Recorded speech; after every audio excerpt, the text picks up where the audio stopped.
Hoje é o dia 11 de fevereiro de 2018 e nós estamos iniciando um novo estudo.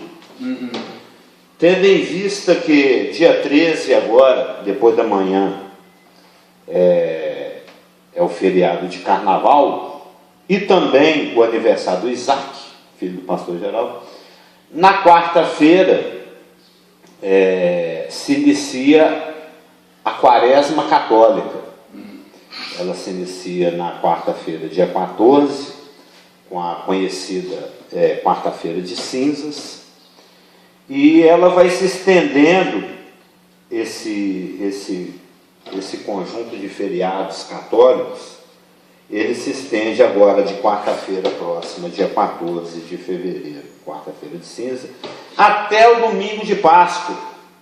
Se não me engano, é lá para o dia 1 ou 2 de abril, que parece que a sexta-feira da Paixão é dia 30.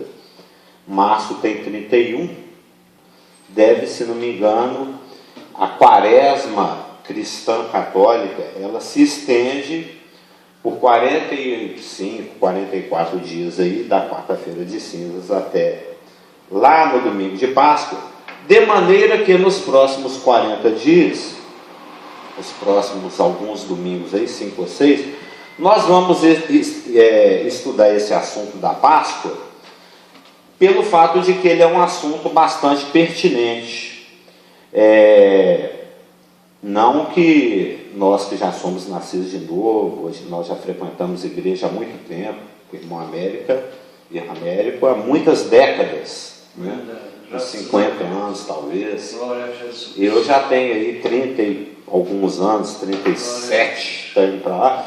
Então nós conhecemos a Páscoa, né? Antes mesmo do estudo aqui, o irmão Américo e eu conversávamos que esse assunto tem a ver com a nossa ceia, bem como tem a ver com muitas coisas. Esse assunto Páscoa tem a ver com muitas coisas que são verdade, porque são bíblicas, como também tem a ver com muitas coisas que não são tão verdade assim.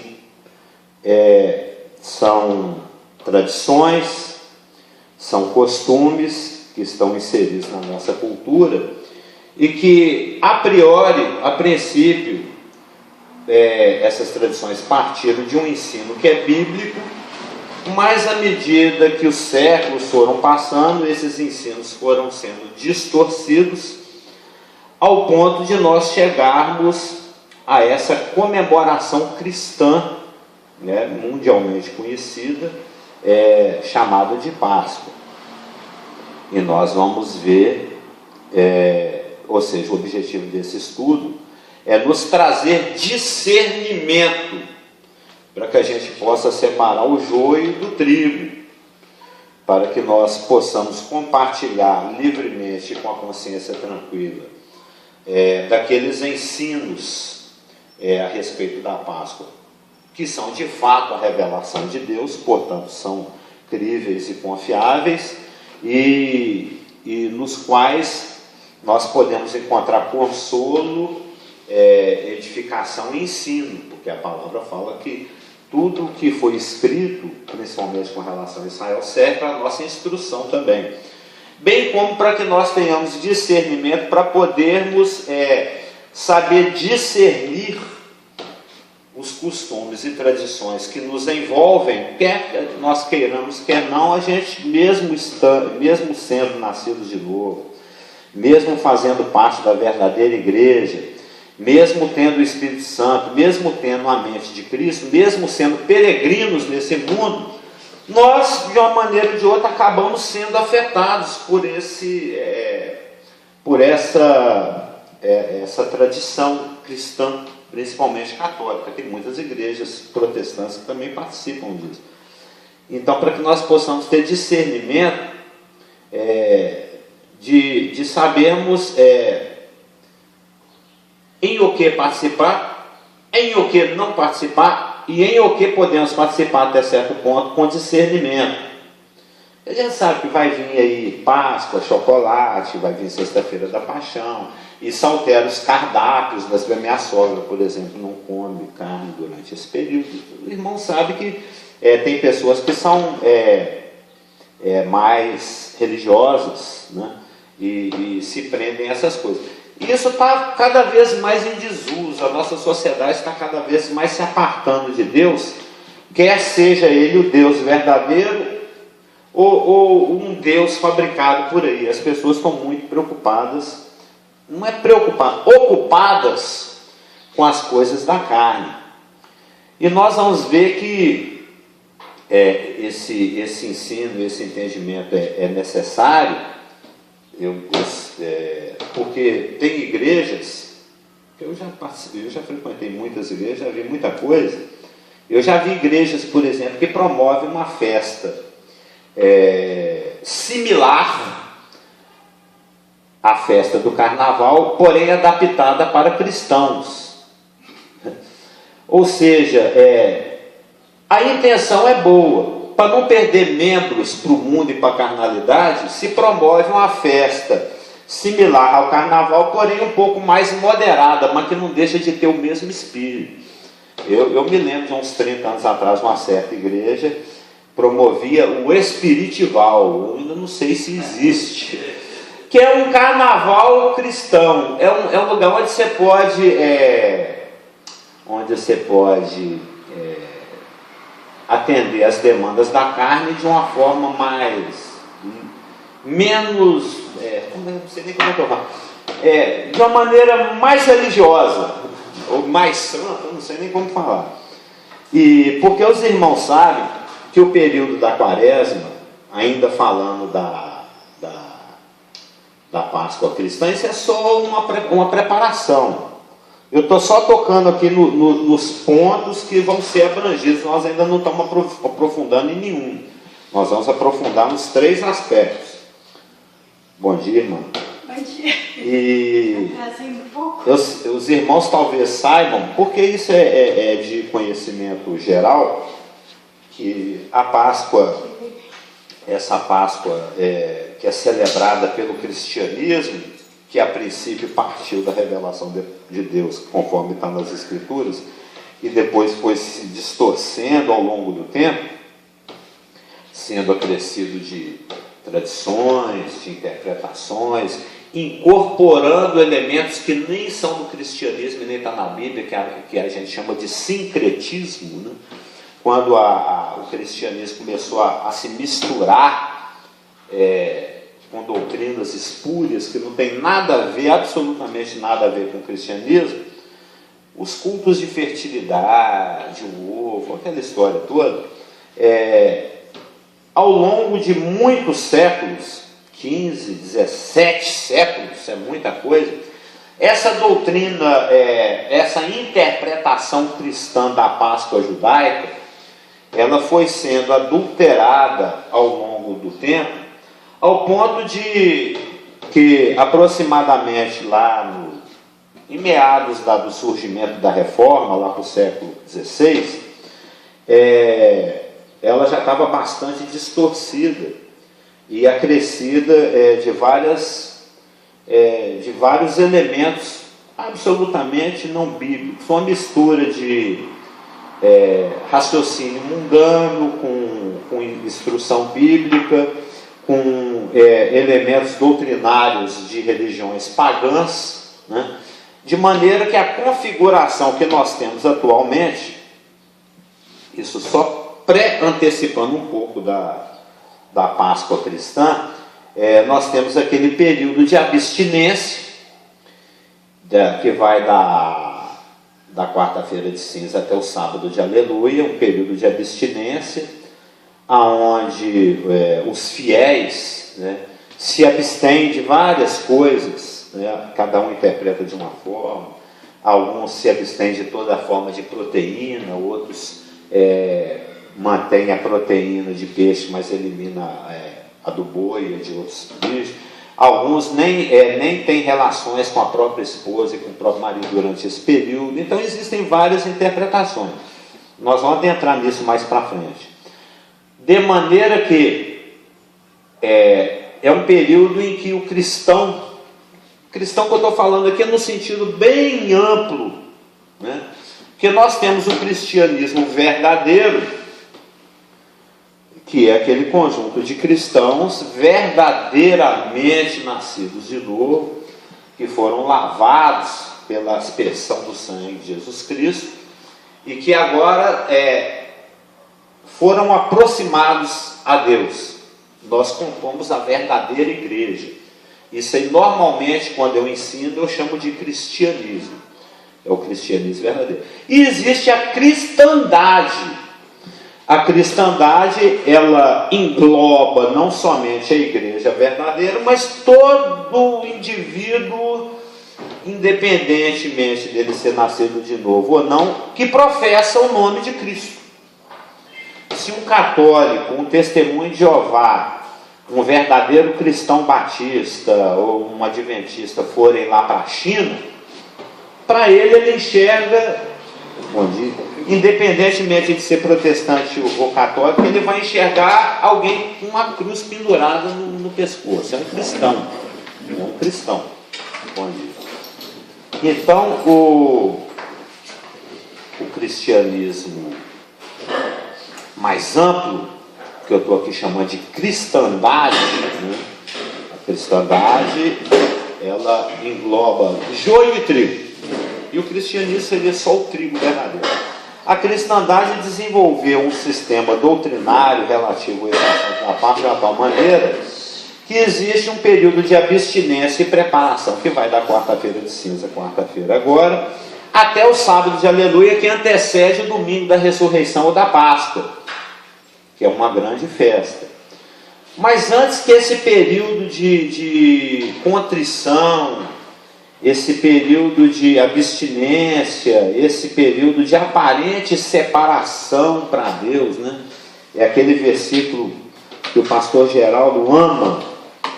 É um versículo que o pastor Geraldo praticamente está colocando no vidro do carro dele, de tanto que ele gosta.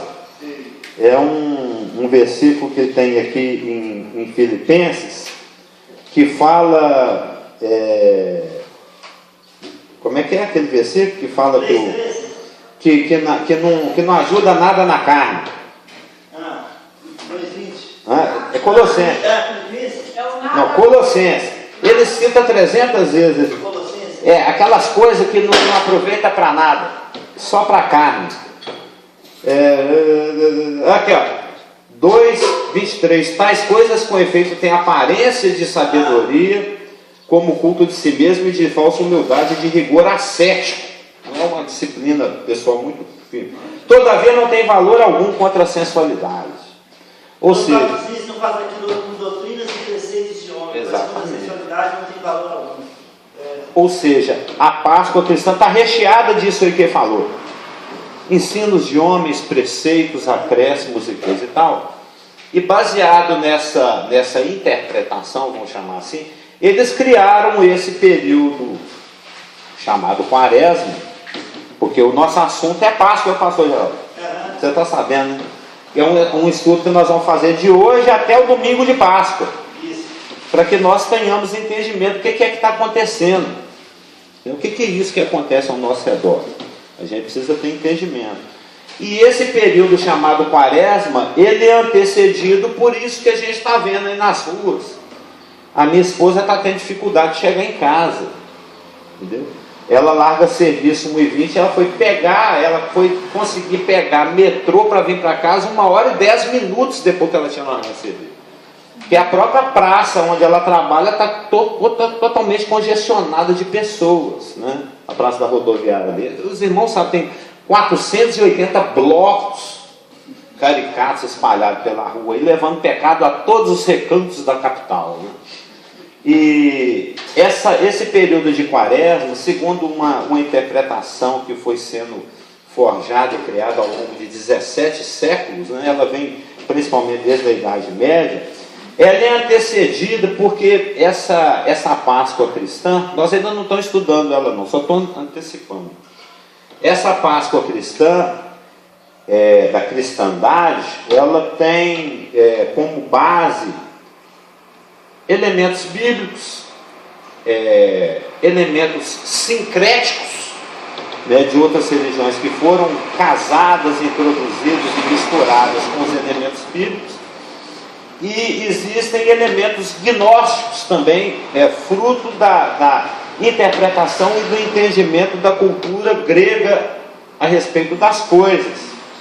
Nós já falamos muito aqui, principalmente quando nós estudamos 1 João, que o grego, né, a cultura grega, que foi a cultura que recebeu a revelação, né, Paulo pregava para o mundo grego, os apóstolos, era uma filosofia que não via proveito nenhum na carne. A ressurreição não fazia sentido. Por que eu vou voltar a uma condição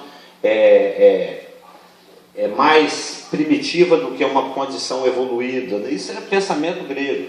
A carne para nada aproveita, a carne só serve de empecilho, de obstáculo para o meu progresso pessoal, né? Então, a carne, na realidade, na doutrina, na filosofia grega, não tem valor nenhum. Você pode fazer com ela o que você quiser. Ela não afeta a minha relação com Deus. Isso é filosofia grega. Então, baseado também nessa filosofia, no judaísmo, nos elementos cristãos, na filosofia grega, é uma grande salada, né? Eles chegaram à conclusão, uns 400, 500 anos atrás, isso se mantém até hoje, tanto é que o carnaval está rolando lá na praça agora, e que antes desse período de abstinência, que é a quaresma que vai das cinzas até a Páscoa, as pessoas, os cristãos, eles deveriam esmerilar o corpo, gastar ele ao máximo numa preparação para a Páscoa. Então, durante 3 dias, eles deixavam a carne levar ele, né? Deixa a carne me levar, a carne leva eu, né? 3 dias em que a pessoa se entregava totalmente aos desejos do corpo, para gastar, para ele ficar bem surrado de tanto pecado, para ele depois entrar no período de abstinência. Eu não sei como que eles chegavam a esse raciocínio de que pecar bastante ajuda a santificar. É o raciocínio dele, nós vamos entrar em detalhes. Mas essa ainda não é a nossa Páscoa que nós vamos estudar, a Páscoa da cristandade, porque ela se baseia principalmente na Páscoa judaica, assim como a nossa Páscoa.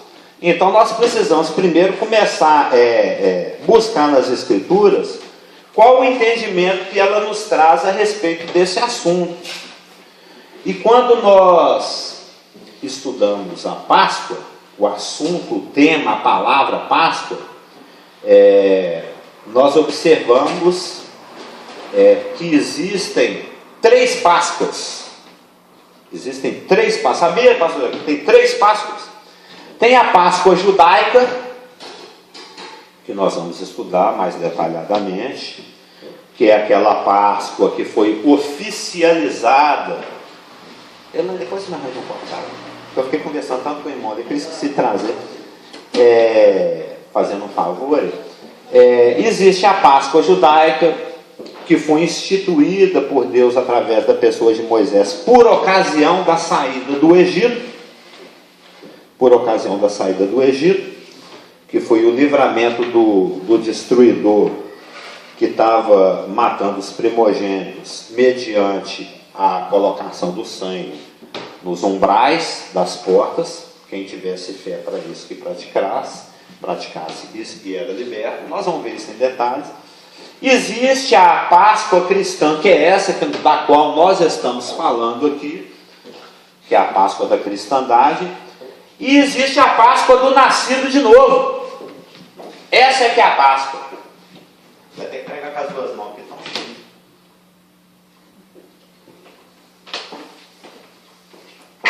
Essa tá boa, agora já gelou, né? Obrigado.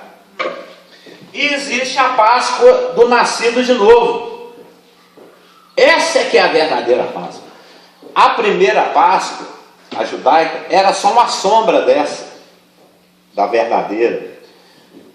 A Páscoa da cristandade é um arremedo, é uma imitação, é uma contrafação, é um arremedo, uma contrafação, uma imitação da verdadeira Páscoa. E ambas, a cristã e a do nascido de novo, tem como base a judaica. Só para antecipar um pouquinho, que eu sei que os irmãos ficaram curiosos, Que Páscoa é essa nossa, a Páscoa do nascer de novo? Ela é aquela, por exemplo, que é dita em 1 Pedro 1,2.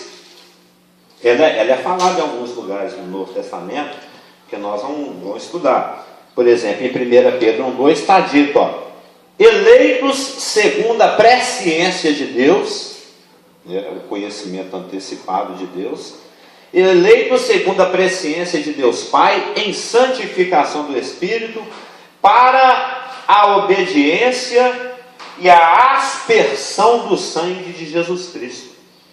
Está falando de colocar sangue na verga lá, nos umbrais. Nós vamos estudar. Nós fomos aspergidos pelo sangue de Jesus Cristo, por isso é que a gente passou da morte para a vida. Nós fomos resgatados igual os hebreus foram. Nós vamos ver esses detalhes todos. E também aqui em 1 Coríntios 5,7, que é o texto principal, está dito, lançai fora o velho fermento, para que sejais nova massa, como sois de fato, sem fermento. Pois também Cristo, nosso Cordeiro Pascual, foi imolado. Na realidade, no grego aqui, é a nossa Páscoa. A nossa Páscoa. A palavra que nós vamos ver que é Páscoa, né, em grego. Então, nós vamos olhar isso direitinho. De maneira que nós temos essa palavra atravessando as Escrituras. A palavra mesmo, Páscoa, Pessah, no hebraico, ela é a palavra Strong, número 6453, ela aparece 49 vezes no Velho Testamento, a palavra Pessah. E a palavra grega correspondente ao Pessah hebraico é Páscoa, que aparece 29 vezes no Velho Testamento. Então ela aparece a palavra Páscoa com vários significados, né? O próprio ritual, a celebração, o cordeiro propriamente dito. Nós vamos estudar todos os contextos. A palavra Pessah no hebraico, ou Páscoa no grego, né? 6453 Pessah Strong e 3957 Páscoa. Todo mundo conhece os números de Strong, né? Um léxico grego, muito bom. Grego-hebraico. 49 vezes no Velho Testamento Pessah, 29 vezes Páscoa no Novo Testamento. E a palavra Pessah, ela vem de uma raiz grega, de uma raiz hebraica, Passá, que significa passar por cima, né? A raiz da palavra Páscoa vem de um verbo chamado passar, que significa passar por cima. Então o significado da palavra Páscoa significa passagem, passar por cima, sair, passar, tem esse sentido de, então tchau, viu gente, estou saindo. Tem o sentido de deixar algo, de passar de uma situação para outra, e isso tem muitos sentidos, porque quando nós vemos, nós vamos olhar isso detalhadamente, quando nós vemos a instituição da Páscoa judaica, lá em Êxodo 12, um capítulo muitíssimo conhecido, que os irmãos podem começar a ler em casa, durante essas próximas semanas, Êxodo 12, a saída do Egito. Quando Deus institui essa festa, Páscoa, para a nação de Israel, que ela depois é detalhada, você sabe que primeiro eles elaboram a Constituição, depois vem as leis complementares, né, Elaine? Aquelas leis que vão detalhando e regulamentando aquele preceito principal. A festa, porque quando a festa da Páscoa foi dada, foi instruída por Deus, eles estavam com pressa. Eles tinham que fugir, cajado na mão, sandália no pé, e comer e sair correndo. Então não tinha muito tempo para Deus detalhar a instrução. Depois que eles saíram, que eles já estavam lá no deserto, eles peregrinaram no deserto por 40 anos, aí Deus deu detalhamento da doutrina, conforme a gente encontra em Levítico 23. Levítico 23 dá um ampassã em todas as festas. Aliás, assunto esse que nós também teremos que estudar. Eu, Elaine, pastor Geraldo, a partir dos próximos domingos, eu vou ter que trazer uns slidezinhos para mostrar aqui que são relativos às festas. Nós vamos ter que estudar as festas. Porque a Páscoa não é uma festa separada, a Páscoa judaica. A Páscoa judaica, ela faz parte de um conjunto de 7 festas. 4 festas de primavera e 3 festas de outono. Mas nós vamos estudar isso detalhadamente. Hoje a gente só está introduzindo o assunto.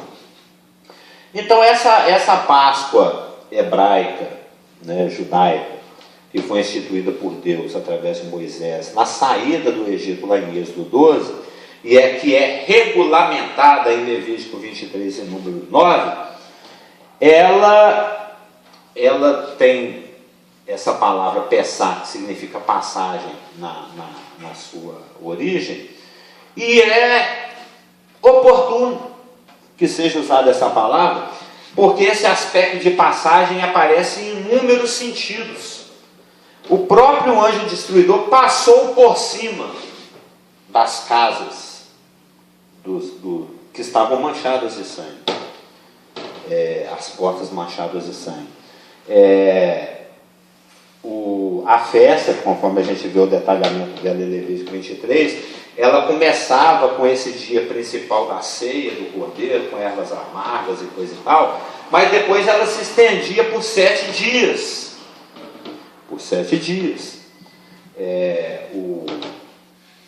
A consequência, o desdobramento da festa da Páscoa, que era celebrada no dia 14 de Nissan, né, mais ou menos ali em março, abril, ela durava por 7 dias depois, com o nome de a festa dos asmos, a festa dos pães asmos, que eram os 7 dias subsequentes ao dia de 14 de Nissan, do dia 15 a 21. E como a festa começou lá dentro do Egito ainda, e depois eles saíram, 3 dias depois eles chegavam lá na beirada do Mar Vermelho. Então, por 7 dias após a Páscoa lá no Egito, tecnicamente ainda é Páscoa. Eles não tiveram tempo de cumprir todas as ordenanças relativas à Páscoa, conforme instituída, na primeira vez, por causa das circunstâncias de saída e pressa na qual eles se encontravam. Mas depois isso foi acrescentado e celebrado anualmente e é estatuto perpétuo. Então, por exemplo, a palavra Pessah, que significa passagem, sair, passar por cima, ela é muito oportuna porque ela abrange todos esses aspectos. Porque sendo que quando eles atravessaram o Mar Vermelho, ainda eles estavam dentro do período pascal, tecnicamente, então teve a passagem do anjo sobre o Egito, poupando as casas tingidas de sangue, numa tipologia profético-cristológica, aludindo ao sacrifício do verdadeiro Cordeiro de Deus que tira o pecado do mundo. Houve também a passagem de saída, houve a passagem pelo Mar Vermelho, que Coríntios ensina que foi o batismo de Israel, no seu significado verdadeiro que vem do judaísmo, trazendo para o cristianismo verdadeiro. É a passagem de Cristo da morte para a vida, a sua ressurreição. É aquilo que ele faz com cada um de nós, sendo que ele é a nossa Páscoa, nos passando do império das trevas para o reino do Filho do seu amor, nos passando da morte para a vida pela ressurreição da fé, e aí vai. Em Êxodo, acho que 13 ou 14, fala que a caminhada até o Mar Vermelho foram 3 dias. 3 dias, exatamente. Eles ainda estavam no período da Páscoa. Por isso que ao passar pelo Mar Vermelho simboliza a ressurreição, sim, o batismo. Mas ressurreição, batismo, tem um monte de coisa aí costurada junto. Nós vamos estudar. O Cordeiro foi morto no 14º de Nissan, o Tiago fez a Bíblia, babilônico, né? Sim. No 14º, 3 dias depois, eles passaram o poder das águas de ser livres, libertos da perseguição dos... Exatamente. Tipo e símbolo da ressurreição. Mas nós vamos entrar nesses detalhes em tudo. Hoje é só preâmbulo, né? Os prolegômenos. Então, nós temos a Páscoa judaica, a Páscoa da cristandade e a verdadeira Páscoa. Então vamos começar o nosso estudo de Páscoa pela base de tudo, que é a Páscoa judaica. A Páscoa judaica. O que a palavra tem a dizer a respeito da Páscoa judaica? Muita coisa. Muita coisa. Nós vamos ter assunto aí para várias semanas. Eu gostaria de começar com os irmãos aqui em Hebreus 11. Hebreus 11 é um grande resumo do Velho Testamento. Em Hebreus 11, 28, está escrito o seguinte, relativo a Moisés.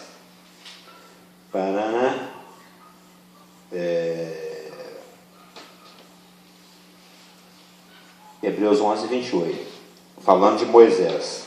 Pela fé, celebrou a Páscoa. Está falando de Moisés, em Êxodo 11, 28. Pela fé, celebrou a Páscoa e a aspersão ou derramamento do sangue. Aquele que foi aspergido lá nas portas, né? Lá nas vergas, das portas lá no Egito, quando eles estavam no Egito ainda. Pela fé celebrou a Páscoa e o derramamento ou aspersão do sangue nas portas, entenda-se, né? Para que o exterminador não tocasse nos primogênitos dos israelitas. Não tocasse nos... Então ele celebrou a Páscoa. Ou seja, quando Deus trouxe essa instrução para Moisés, porque Deus vinha usando Moisés e instruindo Moisés como dar um tratamento paulatino para vencer a dureza de coração e a incredulidade de Faraó. E nós observamos que as pragas, porque Deus é tão amor, Deus é tão amor, que mesmo quando Ele está executando o juízo, os juízos ainda também têm elementos da bondade e da misericórdia de Deus. A gente vê, à medida que a gente vai lendo aqui em Êxodo, né, trechos conhecidíssimos, né, que falam a respeito das 10 pragas, desde que ele falou com ele na sarça ardente, comissionou ele para falar com Moisés. A gente vê que Deus vai pegando muito leve com Faraó, dando bastante oportunidade para ele se arrepender. Tanto é que primeiro ele começa com pragas que não atingem as pessoas pessoalmente, né? As pessoas pessoalmente, assim, as próprias pessoas, atingindo o ambiente. Primeira praga foi lá no rio Nilo, atingiu o Nilo, já para te chamar a atenção. Depois você tem a praga das rãs, que é incômoda, mas não é algo que atinge no seu corpo. É para ver se eles acordam. Deus vai paulatinamente acordando o Faraó e os egípcios. Depois vem a primeira praga, que é a terceira, que atinge o corpo das pessoas, mesmo assim ainda é de leve. É piolho. Piolho incomoda, mas não mata. Depois vem úlceras. Úlcera, aí a coisa já ficou mais grave, né? Mas você vê que Deus não chega e já mata o filho do Faraó. Ele vai de pouquinho, chamando a atenção, ensanguentou o rio Nilo, encheu as casas de rã, que ele nem ligou para elas. Amanhã você tira. Conforme o pastor já pregou 838 vezes também. Amanhã você tira as rãs, não estou com pressa. Depois veio os piolhos, depois veio as úlceras, depois veio trevas, que treva de criança a adulto quando a gente fala bem limbicamente, bem lá do mais íntimo dos nós íntimos, todo mundo tem medo escuro. Tem uns que tem mais, outros menos. Mas basicamente todo ser humano, quer queira, quer não, todo animal tem medo de escuro.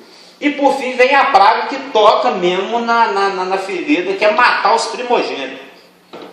Imagina um país inteirinho onde em todas as casas tem velório, onde tem gente morta, criança morta, o primeiro bezerro morto, o primeiro tico-tico morto, o filho morto, tudo que era primeiro morreu.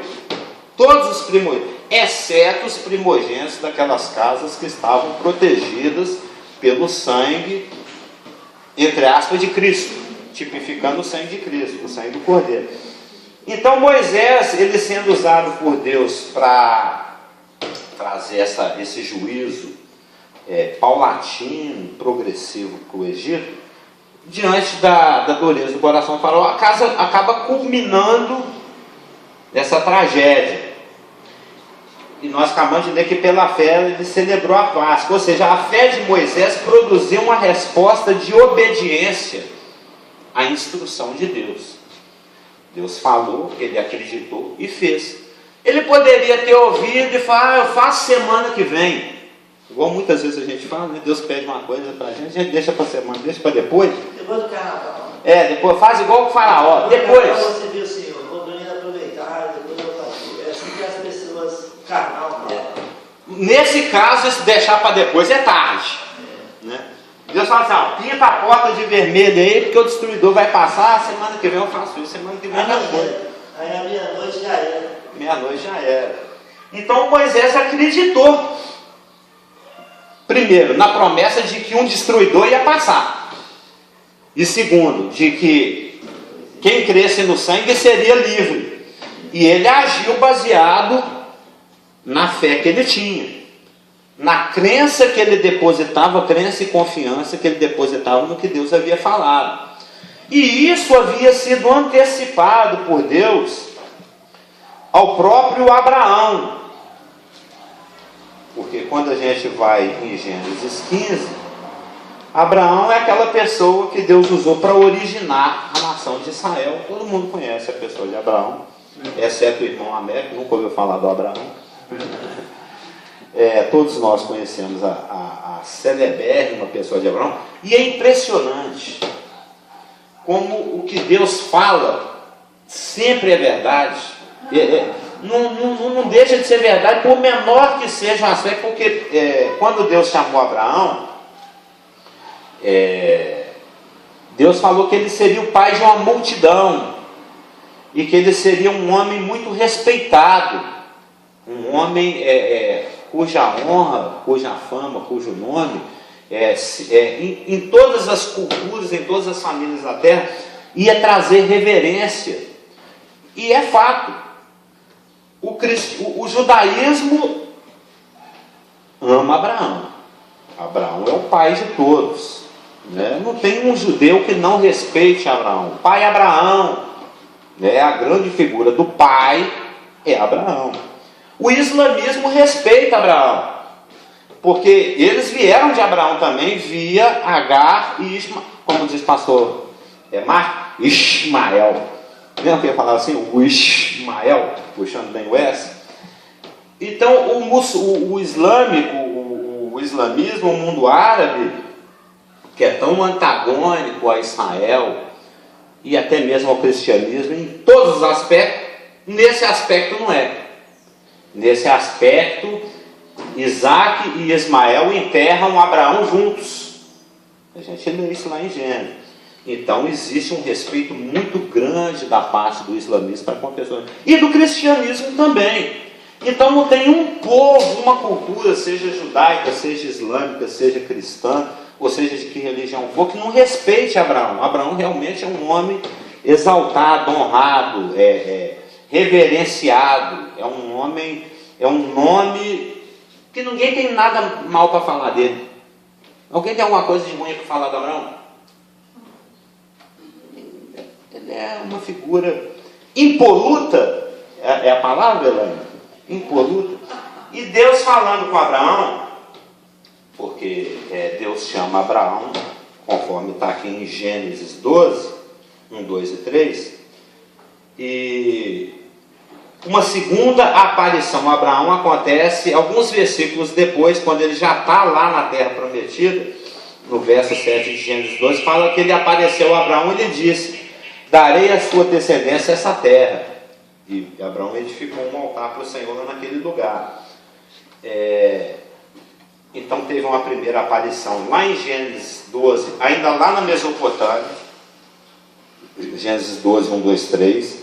Em Gênesis 12, 7, quando ele chega na terra, o Senhor faz uma segunda aparição. Depois ele faz uma terceira aparição para Abraão aqui em Gênesis 13, de 14 a 17, onde ele amplia mais um pouquinho essa promessa da terra. E depois tem uma quarta aparição que ele faz a Abraão, lá em Gênesis 15.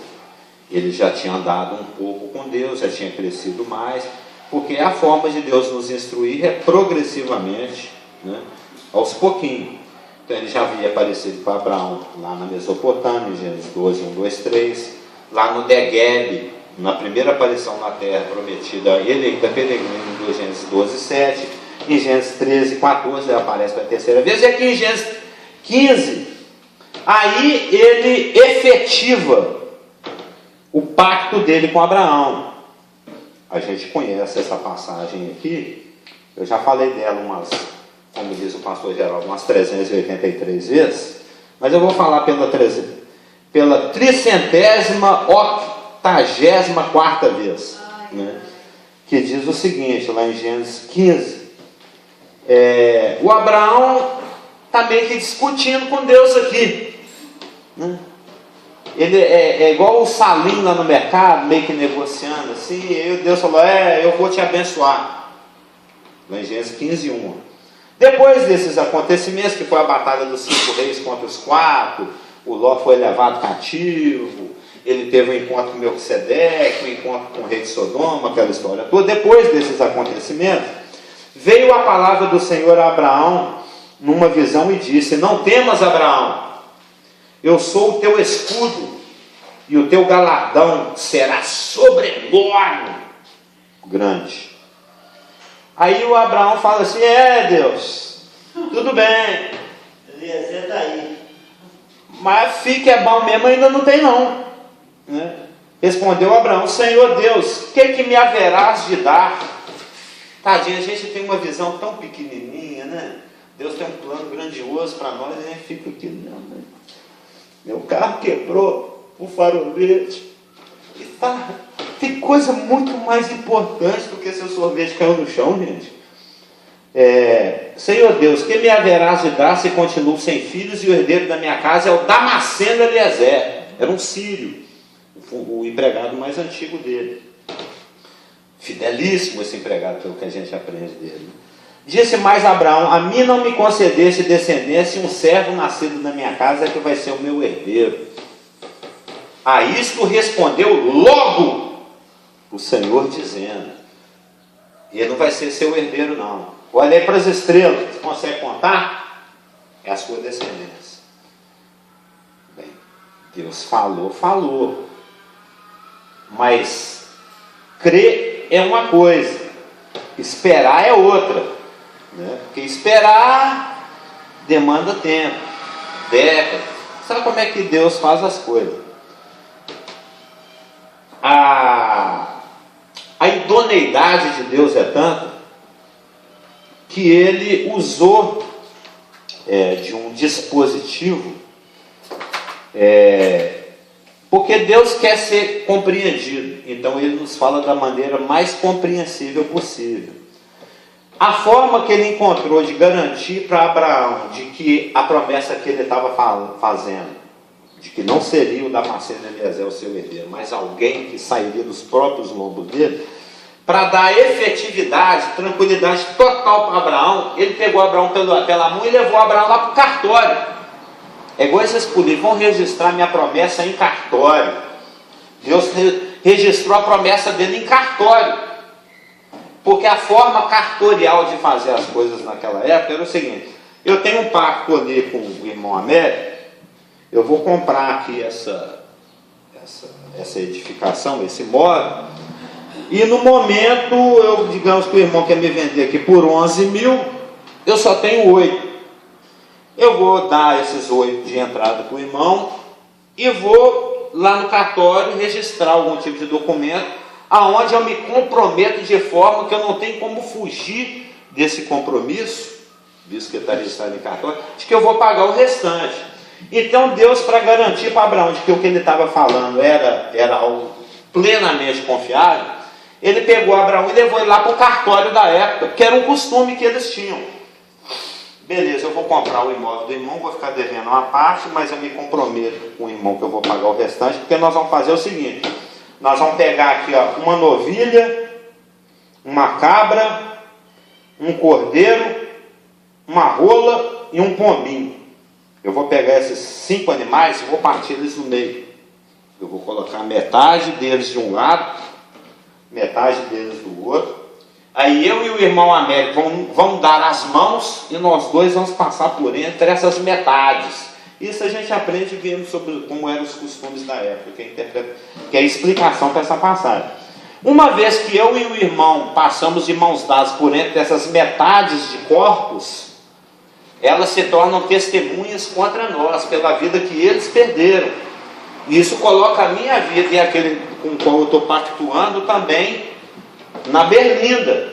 Agora é as nossas vidas que estão comprometidas mediante o testemunho dessas vidas cujos sangue foram derramados, que nós estamos fazendo um pacto que tem que ser cumprido, custe o que custar. Porém, ao invés de Deus e Abraão passarem de mãos dadas por entre essas metades, Deus fez cair um sono sobre Abraão e ele passou sozinho, de maneira que se tornou um pacto incondicional, ou seja, um pacto cujo cumprimento não carece de nenhuma forma de prestação de pré-requisitos da sua parte. Só eu cumpro as exigências desse pacto. Deus estava assumindo sobre si mesmo todas as responsabilidades e ônus derivados desse pacto. Abraão era só cruza os braços aí e vai recebendo as bênçãos. Conta as bênçãos, conta a contação, vê se você consegue contar. E dali para frente começou a abençoar mais ainda Abraão, após ter registrado em cartório de que o herdeiro dele não seria o Damasceno de Eliezer. E fazendo, quando você vem para cá, você está querendo terminar. E quando Abraão acordou, e ele viu que o pacto estava feito, e Deus tinha assinado nas 2 linhas, por ele mesmo e pelo Abraão, ele fez algumas revelações com relação à descendência dele, que ainda nem existia, porque o Isaac nem tinha nascido. O Isaac faz aniversário terça-feira, né? Nem tinha nascido ainda, e ele fez a seguinte promessa aqui em Gênesis 15:16, que é o versículo que eu estou querendo chegar. Na 4ª geração, 15:14, mas também, leu 13, né? Sabe com certeza que a tua posteridade será peregrina em terra alheia, lá no Egito, e será reduzida à escravidão, e será afligida por 400 anos. Mas também eu julgarei os egípcios, a gente a quem tem de sujeitar-se, e depois sairão com grandes riquezas. Nessa palavra aqui, sairão, nós temos o primeiro germe da Páscoa judaica. Quando Deus promete para Abraão, a sua descendência vai ser peregrina em terra estranha, vai ser cativa 400 anos, mas no final desse período, eu vou julgar o povo que está submetendo a sua descendência, e eles sairão com grande riqueza. Então esse sairão já é uma antevisão, uma profecia da parte de Deus da saída da sua futura descendência, que ainda nem existia, do Egito. Ou seja, é a primeira alusão à Páscoa judaica, que nós vamos ver em detalhes, se eu permitir, na semana que vem, lá em Êxodo 12. Amém? Podemos encerrar? Irmão, ora por nós.